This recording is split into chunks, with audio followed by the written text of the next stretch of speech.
Happiness, happiness, happiness. Everyone seems to be chasing happiness lately. What is the secret equation for happiness? How does one find happiness? What is happiness? Well, today we're going to answer all of those questions in fine detail, and then we're going to explain why it ain't happiness, but joy that's really what we're all looking for. Go.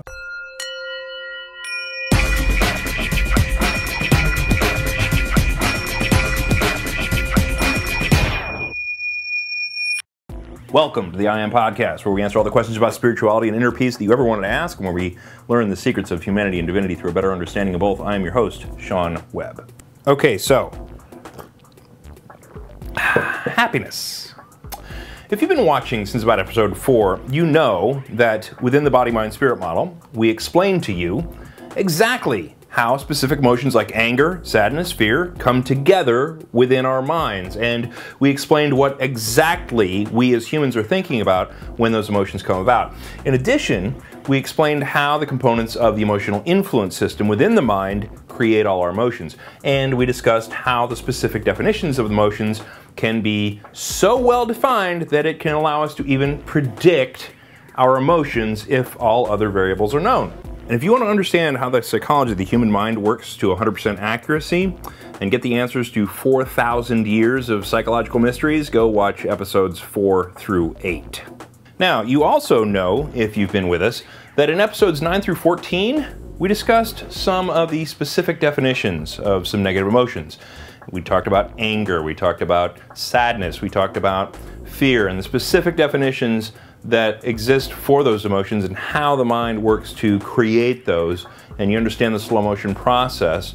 But one of the emotions that we didn't speak about, or a couple of them actually, were love, which we talked about in last episode, which a lot of you voiced great appreciation for and sent a lot of emails and even voicemails in for.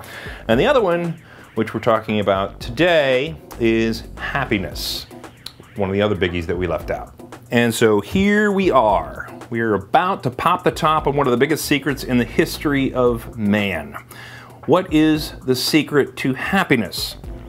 Well, actually, it's really easy to describe. Let's start with the definition and then review what that definition means and then talk about some examples.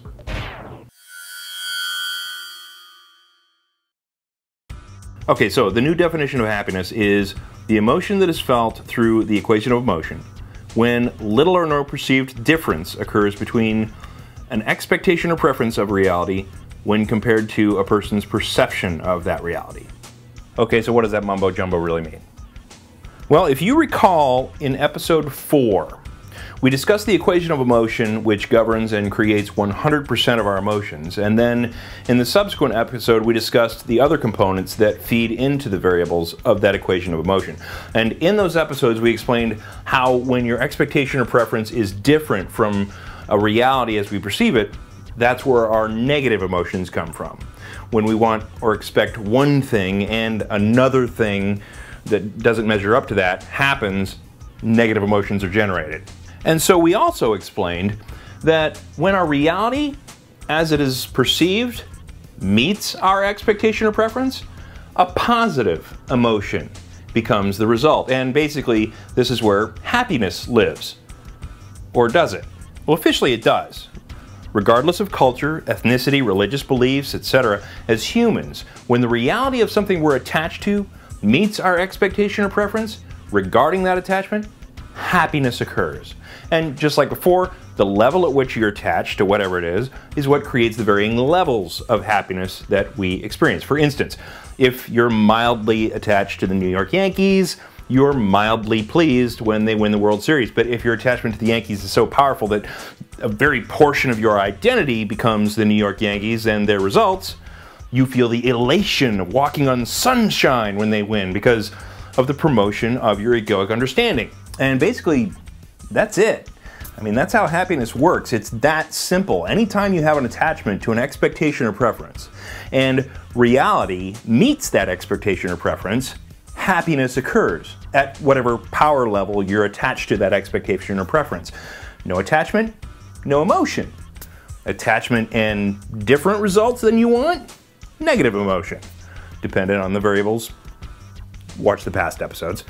But attachment where reality becomes congruent with your preference, a varying level of happiness occurs. And that's why, if you're looking for just happiness, it is the practice of cognitive behavioral therapy within psychology to suggest that you should try to consciously change how you see your reality, which is just another way of saying you should adjust your RP, or reality as perceived, in the equation of emotion, repaint how you look at things, because if you change how you see reality, you can make your vision of reality be closer to your expectation or preference, and thus be happier. Or it suggests that you should change your expectations about that situation, which is another way of saying that you should adjust your EP, expectation or preference, in the equation of emotion, because if you shift your EP to be less, you can, in theory, be happier. And the only problem there is that it doesn't work. Cognitive behavioral therapy is simply another page out of the Positive Thinker's Handbook that winds up not working as a long-term solution. Well, why? Because cognitive behavioral therapies and psychology in general only treat the symptoms of the negative thinking process, not the cause of it. The cause of unhappiness, the cause of pain and suffering in the world, the cause of all conflict within and without lies right there. It's the emotional influence system, and the key isn't to manipulate the system into churning out happiness, which is what psychology is trying to do today. The key is to fix the system altogether so that it can't generate emotional reactions that cause ups and downs in your life, because happiness is not what you want. Now let me say that again, because I know it's contrary to conventional wisdom and probably what you believe in at the moment. Happiness is not what you want. And if you'll indulge me, let me explain to you why happiness is not what you want. Okay, so your happiness is dictated by the equation of emotion in your mind. And in order for happiness to occur, something you care about needs to be perceived in the way that you prefer it in order for you to be happy. And here's the issue with that. By its pure characteristics, happiness is temporary. In order to be happy, what needs to happen is that something needs to go through the equation of emotion in a way that matches your expectation. And so something good happens that makes you happy, and then it's over. You can keep thinking about it, which of course can make that happiness last a little, but even that gets a little boring, and just like a drug, wears off after you build up a tolerance for it. It's been scientifically proven that the effect of anger only lasts 90 seconds in the body, and then it wears off if you're no longer thinking about what made you angry. And it's only your mind's propensity to think about things that keeps you angry for minutes, hours, days, years. And so although they haven't studied it, it may be that happiness also wears off in 90 seconds if you don't use your mind to sustain that happiness. And that's not a very long time to be happy, is it? 90 seconds? And so, in order for you to be happy, with the system working within you the way it does today, good things need to happen over and over and over again to keep you happy. But the problem there is that this same system that creates happiness also creates anger, sadness, fear, worry, regret, false love, like we discussed last week, etc. And the negative emotions outnumber the good ones overwhelmingly. So while you're operating in that closed system looking for nuggets of happiness, many times you run into opportunities for other than happiness. And the thing that sucks about that is that we're not told happiness is temporary. In fact, just the opposite. We're told that happiness can come from a mixture of just the right things that we have to have all in alignment, and then happiness is forever. We're told that there's some magic equation to happiness. We're told in America that it's a good job and a house and a spouse and 2.5 kids with a dog and or a cat, and voila, our kitchen tap water suddenly becomes an endless fountain of happiness that transforms our life into a blissful state of existence. And then we get there, and we have all those things that are supposed to bring us happiness, and we find out that that's not the case. And we think, well, I must need a bigger house. I'll be happier when I get a better car, or I'll be happier when I lose weight, or I'll get a new job. That'll be the solution. Or let's buy some jet skis. Yeah, we just need some more fun on the weekend. Then it gets more serious. Well, maybe I need sex with someone new that's maybe not the same as my old spouse, or maybe I just need a new spouse altogether. And sadly, oftentimes, a tough early relationship will generate a thought like, well, maybe it'll get better for me if I have kids. I mean, I've always wanted to be a parent. And that is a prime recipe for being a divorced parent. See, and this whole system, the fact that happiness can be attained by a mixture of things and that happiness can be found as a magically permanent, blissful state of existence is simply false.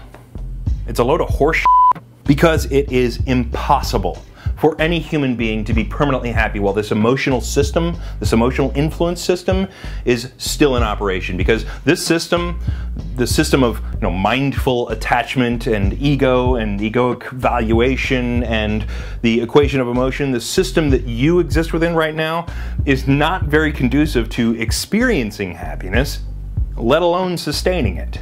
Because as long as your mind is measuring the perceived realities in your life as compared to your expectation or preferences, as long as it's making that judgment, happiness is going to be a hit and miss proposition. So chasing happiness, not what you want. If you're looking for happiness, that's bad news, because it means you're accepting that you're going to remain in the system that, yes, can dole out happiness, but that more often doles out sadness, anger, fear, regret, worry, etc. So does that mean all positive feelings in your life are going to be going away? No, not at all. In fact, now for the good news. There is a sustainable, pleasant experience that can be felt more permanently. And it is now that we will discuss joy.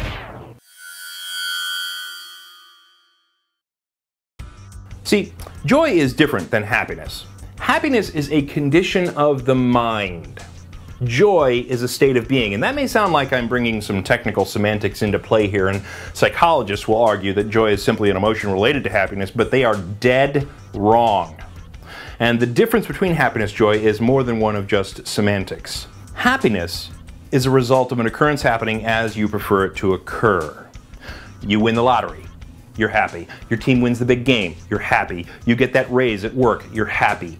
Joy is something deeper and more meaningful. When you spend time with your kids, you're joyful. When you witness that beautiful sunset in quiet on the beach, you're joyful. When you play with a puppy or a kitten, you're joyful. When you hear your favorite music and you're just in the moment, that's joy.